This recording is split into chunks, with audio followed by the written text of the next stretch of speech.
Well, for more on this, with me now is James Osmond, who's a brand consultant and chief executive of Clear, the brand division of M&C Saatchi.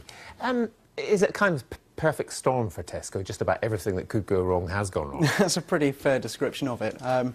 The world has changed. I mean, if you look over the last 24, 48 hours, we've had profit falls from some of the big titans of consumerism. So McDonald's is down, Tesco's is down, Coca-Cola is down.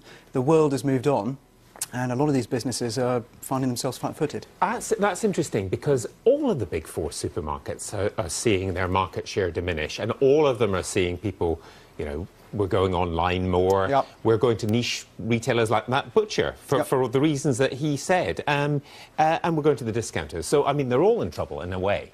Yeah, I think so. And there's just a fairly unprecedented shift taking place in the way that we shop. It's very exciting because the people that are going to win out of this are us, the consumers. But it does require some really fundamental changes to not just what a brand stands for, but their entire way of operating. Their business model needs to evolve as well. That's why a lot of these big four are struggling, is because Aldi and Lidl have a very different business model.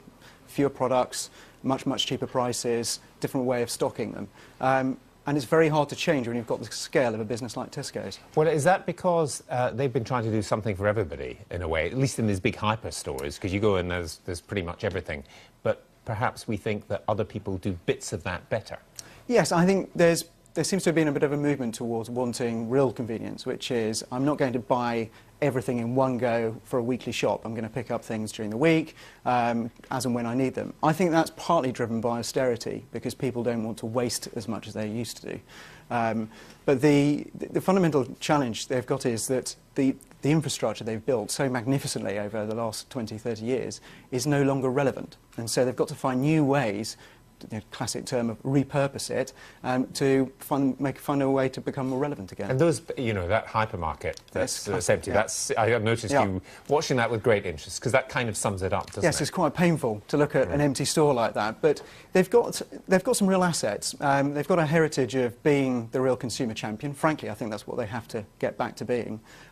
They've got an incredible footprint of stores, which gives them access to their customers in lots of different places at lots of different moments. They've got a huge land bank, which again, they could do some interesting things with that to try and drive more relevance and connection with their customers. And what could they do with the land? Well, if they imagine Tesco's is the consumer champion again. We have many crises in this country at the moment. One of them is housing. So if you've got all this land, why can't Tesco be building more houses, affordable houses for nurses that would actually help them in the community and make a real difference? That's quite out of the box from the sort of things that they've been doing, but it may actually solve a problem. I mean, it's not sort of a silver bullet. There's so many other things they have to do as well. But those kind of really tangible demonstrations of putting the consumer first will make a difference. But do you, I mean, I suppose really at the start I was trying to get at whether, in a way, we have, you know, there was a moment when it used to be the corner shop, that changed to the supermarket. Perhaps we're just falling out of love with supermarkets. We still use them, and of course we'll still use them for some years, but there's so many other ways to shop now that perhaps those big hyper stores just don't do it anymore.